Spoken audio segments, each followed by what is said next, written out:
Hello friends, कैसे हो आप सब। तो आज हम बात करेंगे यूनिट नंबर 11 के बारे में, जिसका नाम है तुलनात्मक अध्ययन। इसको इंग्लिश में कंपैरेटिव स्टडी भी कहते हैं। कंपैरेटिव यानी कि कंपेयर, ठीक है। तो समझ गए, तुलना का मतलब होता है कंपेयर। जो भी है स्पेलिंग देख लेना। कंपेयर यानी कि तुलना करना आपस में। फॉर एग्जांपल, आपका आपके दोस्त के साथ या किसी घर वाले जो भाई बहन होते हैं, मित्र होते हैं, या पड़ोसी के लड़के के साथ आपके पेरेंट्स जो कंपैरिजन करते हैं कि भाई उसके नंबर ज़्यादा अच्छा आए हैं। बचपन में करते थे ना। सबके नहीं करते, कुछ कुछ माँ बाप करते हैं, कुछ कुछ नहीं करते, मतलब ऐसा होता है। तो ये एग्जाम्पल के तौर पे समझना, इतना सीरियस नहीं लेना है। तो अब बात आती है कि ये तुलनात्मक अध्ययन हम पढ़ रहे हैं सोशियोलॉजी के अंदर, तो हमें पता होना चाहिए कि भाई हम बात करेंगे सोसाइटी के बारे में, ठीक है। सोशियोलॉजी यानी कि सोसाइटी के बारे में बात करेंगे, और समाज के बारे में अध्ययन करने के लिए इस जो एक तरीके से ये ना मेथड है, ठीक है। इसको आप मेथड समझते हो ना। मेथड क्या होता है कि तरीका, समाज को स्टडी करने का तरीका। उसके अलावा यहाँ पे एग्जाम्पल दिया हुआ है आपको, टेलीविज़न में जो ऐड आते हैं ना आपके, उसके बारे में कि भाई जो भी ऐड होती है उसमें आप देखते हो कि जो भी ब्रांड होता है ना, अपना प्रोडक्ट बेचने के लिए वो अपनी चीज़ों को, अपने जो प्रोडक्ट होता है उसके पास जो वस्तु होती है उसको बेचने के लिए बेस्ट से बेस्ट चीज़ करने की कोशिश करता है, दिखाता है कि भाई मेरा जो प्रोडक्ट है वो सबसे बेस्ट है। तुलना करता है, कंपेयर करता है अपनी प्रोडक्ट की किसी और के साथ कि भाई मेरा तो 100% श्योर और 100% प्योर है, ठीक है। तो इस तरीके से, जो कि होते ही नहीं है पर कह देते हैं वो लोग उस चीज़ को। तो ये क्या है, तुलना करना। ये हमारी टेलीविज़न में, दैनिक जीवन में आपको देखने को मिलता है। उसके अलावा यहाँ पे आपको 3 प्रकार की तुलनाएं देखने को मिलेगी। ये यहाँ पे आपको बताएगा कि कहाँ कहाँ पे आपको कंपैरिजन नहीं करना है, ठीक है। 3 प्रकार की तुलना नहीं है, बेसिकली ये आपको सजग करता है कि भाई कहाँ कहाँ पे आपको तुलना नहीं करनी होती है। पहला तुलना जहाँ पे नहीं करनी है वो है जहाँ पे अंतर बहुत ज़्यादा होता है। कहने का मतलब ये है कि एक तरफ तो गरीब आदमी है और एक तरफ अमीर आदमी है, इन दोनों की तुलना कैसे करोगे आप, है ना। दोनों की लाइफ बिल्कुल अलग अलग है एक दूसरे से, तो उनकी तुलना करना इम्पॉसिबल है, ठीक है। यानी कि एक बच्चा तो हमेशा से अमीर घर में पैदा हुआ है और एक बच्चे की जो एक बच्चा गरीब घर में पैदा हुआ है, तो दोनों की जो सिचुएशन है दोनों की अलग अलग है ना। और दोनों का स्कूल भी अलग है। अमीर घर का बच्चा उसमें प्राइवेट स्कूल में जा रहा है पढ़ने के लिए, और गरीब घर का बच्चा गवर्नमेंट स्कूल में जा रहा है, ठीक है। उसकी अमीर घर के बच्चे को अच्छी सुविधाएं मिल रही है, ठीक है। गरीब घर के बच्चे को वो सब नहीं मिल पाता है, ठीक है। तो ये क्या है, यहाँ पे हम कंपैरिजन नहीं करोगे, बिल्कुल भी नहीं करोगे जहाँ पे। और दूसरा, पहला तो हमने बता दिया कि भाई जहाँ पे अंतर बहुत ज़्यादा होता है वहाँ पे कंपेयर नहीं करते हैं, और वहाँ पे भी कंपेयर नहीं करते जहाँ पे अंतर बहुत ही ज़्यादा कम होता है, ठीक है। बहुत ही कम अंतर होगा तब भी हम कंपेयर नहीं करेंगे। तो दो चीज़ समझ में आ गई, इन दोनों में हमें कंपेयर नहीं करना है, ठीक है। तो कहाँ पे कंपेयर करना है, बीच की साइड में, जहाँ पे अंतर ना तो बहुत ज़्यादा हो ना तो बहुत ज़्यादा कम हो, ठीक है। जहाँ पे हम दोनों के अंतर को स्टडी कर पाए सही तरीके से, है ना, तभी समझ में आ पाएगा कि यार ये चीज़ें हैं क्या, समझ रहे हो। तो वहाँ पे हम कंपेयर कर सकते हैं, जैसे कि एक भारत समाज के अंदर, हिंदू समाज के अंदर आप लो, तो एक तरफ तो है SC ST OBC के लोग, और दूसरी तरफ है ब्राह्मण समुदाय जो अपने आपको सुपीरियर कहते थे। तो इन दोनों के बीच में कंपैरिजन होता है, हो सकता है, क्योंकि बहुत ज़्यादा अंतर ज़्यादा भी नहीं है, बहुत कम भी नहीं है, ठीक है। सामाजिक आधार पे इन लोगों ने अपना जो कंपैरिजन है उसको ख़त्म कर रखा है कि भाई हमसे कोई कंपेयर ही नहीं कर सकता, तो यहाँ पे हम कंपेयर कर पाते हैं चीज़ों को, ठीक है। इसके लिए हमारे पास और एग्जांपल्स हैं, हम समझेंगे। तो ये जो तीसरा आपको बताएगा बताएगा कि कंपैरिजन कहाँ करना चाहिए, है ना, जहाँ पे हम सारे फैक्टों को रख सके एक साथ, ठीक है। यानी कि जो एक पक्ष है उसका भी और जो दूसरा पक्ष है उसका भी, दोनों का हम एक श्रेणी में रख पाए। एक कॉपी जैसे होती है ना, नोटबुक होती है, तो उसका एक पेज लेके बीच पे लाइन खींच के, ठीक है, और एक तरफ हम लिख दें कि ये जो है ये वाला कंपैरिजन वाला बंदा एक है, ए, और एक बी है, ठीक है। तो उन दोनों के बीच में हम कंपैरिजन करते हैं कि भाई ये इसके पास ये है, उसके पास वो है, इसके पास ये है, उसके पास वो नहीं है, इसके पास ये है, इसके पास ये है। इस तरीके से कंपेयर करने का मतलब ये होता है कि उसमें हम देखते हैं कि भाई कौन सा ज़्यादा बेस्ट है और क्यों है, ठीक है, क्या रीज़न है कि ये ज़्यादा बेस्ट है, क्या कंडीशंस थी इन दोनों के बीच में जो ज़्यादा बेस्ट ये व्यक्ति है। उसके अलावा जो सवाल एग्ज़ाम में बन सकता है वो यहाँ से भी आ सकता है, यानी कि दुर्खाइम द्वारा जो दी गई तुलनाओं के प्रकार है वो पूछे जा सकते हैं आपसे। ठीक है, यहाँ पे आपको क्या बताना होगा, यहाँ पे आपको बताना होगा कि तीन तरीके से यहाँ पे बताया दुर्खाइम ने। पहला है, एक ही समाज में विभिन्न भागों के तथ्यों में पाए जाने वाले अंतरों की तुलना।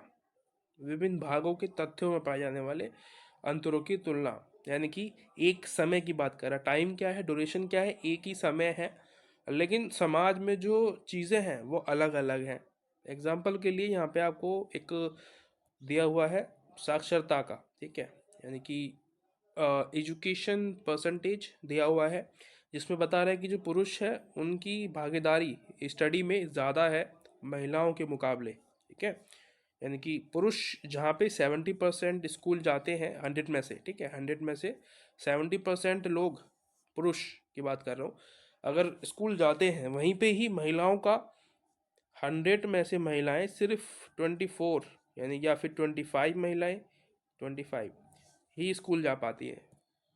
ठीक है, तो यहाँ पे हम कंपेयर करेंगे कि भाई समय एक ही है, एक ही समाज है, समय दे रखा है आपको 2001 से, और सॉरी 1999 से 2001 के बीच का समय दे रखा है, जो भी आप मान के चल रहे हो।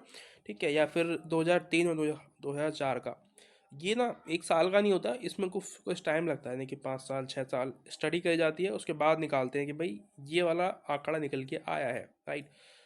तो ये हो गया पहला कि भाई समय में, एक ही समय में समाज के किसी एक समाज के अंदर आप कंपेयर कर रहे हो किसी चीज़ को, ठीक है, जेंडर के आधार पे, ठीक है, लिंग के आधार पे, एक तरफ महिलाएं हैं एक तरफ पुरुष है, दोनों के बीच में क्या असमानताएं हैं, ठीक है, समानताएं हैं या नहीं है, स्टडी के आधार पे, साक्षरता के आधार पे। तो यहाँ पे टॉपिक क्या था ये भी देखो कि भाई टॉपिक क्या है यहाँ पे, मेन टॉपिक, क्योंकि हम जब हम कंपेयर कर रहे होते हैं ना, तो हम ऐसे ही आंख मीच के कंपेयर नहीं करते, हमें देखना होता है कि भाई टॉपिक क्या है, किस विषय पे हम कंपेयर कर रहे हैं। यहाँ पे कंपेयर हो रहा है एजुकेशन के आधार पे, ठीक है, एजुकेशन यहाँ पे मेन टॉपिक है, तो उसी को ध्यान में रख के हम कंपेयर करेंगे चीज़ों को, ठीक है, ना कि कुछ भी हमने मान लिया, मतलब कुछ भी सोचा नहीं है समझा नहीं है, हम कंपेयर करने चल दिए, ऐसा नहीं होता कंपेयर, ठीक है, सोच समझ के होता है।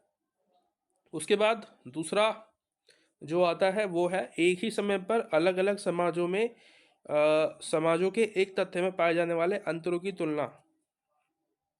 यहाँ पे क्या है, जैसे कि अभी हमने ना, मैं हम मतलब यानी कि इंडिया ने और चाइना ने साथ में विकास करना शुरू किया, ठीक है, हम दोनों विकासशील देश हैं अभी, चाइना भी है और हम भी है।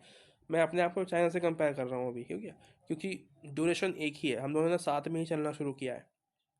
लेकिन आज चाइना की इकोनॉमी हमसे बहुत ज़्यादा आगे है, ठीक है, बहुत ज़्यादा टाइम लगेगा हम लोगों को उनकी इकोनॉमी तक पहुंचने में, क्योंकि वो बहुत ज़्यादा आगे निकल चुका है आज हम लोगों से। तो यहाँ पे हम कंपेयर करेंगे कि भाई हम लोग साथ में ही तो चले थे, ठीक है, लेकिन कुछ समय बाद उनकी जो एक फैक्ट थे वो बदल गए, वो आगे पहुँच गए और इंडिया पीछे रह गया, भ्रष्टाचारी की वजह से कह लो, या कोई भी रीज़न है उसकी वजह से आज इंडिया पीछे रह गया है। तो ये जो है, यहाँ पे हमने क्या किया, अंतरों की तुलना कर ली कि भाई दोनों के बीच में क्या अंतर है। ठीक है, तो समाज यानी कि विभिन्न समाज, विभिन्न यानी कि इंडिया है एक तरफ चाइना है, तो अलग अलग समाज है, इन दोनों का हम कंपेयर कर रहे हैं आपस में। ये मैं बड़े बड़े एग्जांपल दे रहा हूँ आपको ताकि आप समझ पाओ, ठीक है, फिर बाद में हम थोड़े डीपली जाएंगे चीज़ों को समझने के लिए, शायद इसमें ना मिले आपको, पर फ्यूचर में जब चैप्टर आप पढ़ोगे तो आपको दिक्कतें नहीं आएंगी। उसके बाद तीसरा जो टॉपिक आता है आपका वो है अपने विकास के स्तर के अनुसार विभिन्न समय पर विभिन्न समाजों में एक तथ्य में पाए जाने वाले अंतरों की तुलना। यहाँ पे क्या है, जैसे कि हमारा जो इंडिया का कंपैरिजन है वो चाइना से हो सकता है, लेकिन अमेरिका से, यूरोप से, ये जो विकसित कंट्रीज है इनसे नहीं हो सकता। ठीक है, क्यों, क्योंकि समय अलग अलग है, वहाँ पे हम समाज अलग अलग है और समय भी अलग अलग है। अमेरिका ने इंडिया से पहले विकास करना शुरू किया, ठीक है, और यूरोप ने शायद हम सबसे पहले यूरोप ने शुरू किया। तो हमारा जो कंपैरिजन हो सकता है वो चाइना से हो सकता है, ना कि यूरोप से या अमेरिका से, ठीक है। तो ये भी हमें ध्यान रखना होता है कि भाई कंपैरिजन यहाँ पे हम नहीं कर सकते। समझ में आया होगा तो अच्छी बात है, नहीं आया तो कोई बात नहीं, बाद में फिर दोबारा से हम इस बात को करेंगे आगे जाके, क्योंकि एक बारी में समझना इम्पॉसिबल होता है किसी भी चीज़ को, ठीक है। तो उसके बाद एक टॉपिक आता है आपका प्रत्यक्ष प्रयोग के रूप में तुलनाएं। प्रत्यक्ष यानी कि इनडायरेक्ट, आप प्रत्यक्ष सॉरी, इनडायरेक्ट एक्सपेरिमेंट के बारे में ये आपको बताएगा। यहाँ पे एग्जाम्पल्स दिए हुए हैं आपको, एग्जाम्पल्स या फैक्ट दे रखे हैं, जिसमें कि आपको बता रखा है कि भाई एक तरफ तो है यूरोप का एक स्पेन नाम का देश, ठीक है, स्पेन, और एक है जर्मनी नाम का देश। इन दोनों के बीच में कंपैरिजन दिया हुआ है आपको, ठीक है, एक्सपेरिमेंट दिया हुआ है। क्या कह रहा है कि जो स्पेन है वो एक कैथोलिक देश है। कैथोलिक, कैथोलिक मतलब एक रिलीजन होता है, ठीक है, ये समझ लो। ये बेसिकली चर्च वगैरह जाते हैं तो कैथोलिक। उसके अलावा जर्मनी एक प्रोटेस्टेंट देश है, ये भी एक रिलीजन है जो कि कैथोलिक से निकल के बना है, ठीक है, यानी कि ये इसके अंदर से ही निकल के एक नया एडिटेड वर्जन है प्रोटेस्टेंट। इसमें क्या है, जो प्रोटेस्टेंट देश है इसके अंदर, यानी कि जो ये जो धर्म है ये वाला, इसमें ये लोग एजुकेशन पे, टेक्नोलॉजी पे ज़्यादा ध्यान देते हैं, ठीक है, टेक्नोलॉजी पे इनका ज़्यादा ध्यान होता है, ना कि भगवान की पूजा पाठ पे। ये उस पे, ये उन सब चीज़ों से बाहर निकल के आ गए हैं। तो ये तो बात हो गई इस चीज़ की। उसके बाद ये कह रहा है कि स्पेन में जो आत्महत्या की दरें हैं वो बहुत कम है, ठीक है, बहुत कम है।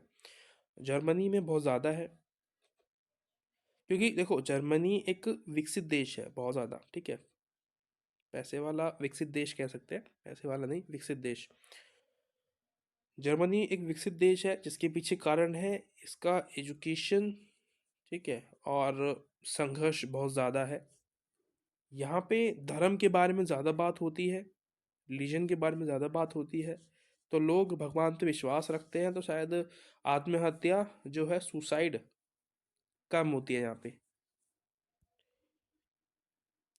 तो कह रहा है कि जो अब जो निकल के सामने आ रहा है, जो तुलना निकल के सामने आ रही है वो ये आ रही है कि जिस देश में धर्म है, यानी कि स्पेन में धर्म है, कैथोलिक देश है, तो यहाँ पे आत्महत्या कम होती है, ना के बराबर होती है। यहाँ पे धर्म नहीं है तो आत्महत्या बहुत ज़्यादा होती है, ठीक है। बेशक ये एक सक्सेसफुल देश है, ठीक है, विकसित देश है, लेकिन फिर भी यहाँ पे संघर्ष ज़्यादा है। विकसित होने की वजह से संघर्ष बढ़ जाता है, कंपटीशन बढ़ जाता है, जिसके कारण क्या होता है, जो बच्चे कामयाब नहीं हो पाते वो अपने आप को असफल समझते हैं, बेकार समझते हैं। अंत में क्या होता है, वो लोग सुसाइड कर लेते हैं, ठीक है, अपने आप खुद को ख़त्म कर लेते हैं। तो ये क्या है, एक एक्सपेरिमेंट है, ये किया गया था दिखाने के लिए, आपको समझाने के लिए, ठीक है, ये एक फैक्ट है। इसको आप अपने एग्ज़ाम की राइटिंग में यूज़ कर सकते हो फैक्ट के तौर पे, ठीक है, इसी के आंसर देने के लिए। एक अध्ययन द्वारा प्रयोग, तो यहाँ पे एक स्टडी की गई है, किस चीज़ की, और दो शब्द देखने को मिलेंगे आपको यहाँ पे, एक है एक्सपेरिमेंटल ग्रुप और दूसरा है कंट्रोल ग्रुप, ठीक है। क्या है ये, एक एक्सपेरिमेंटल ग्रुप है यानी कि एक प्रायोगिक समूह है, और एक है यथावत रखने वाला समूह।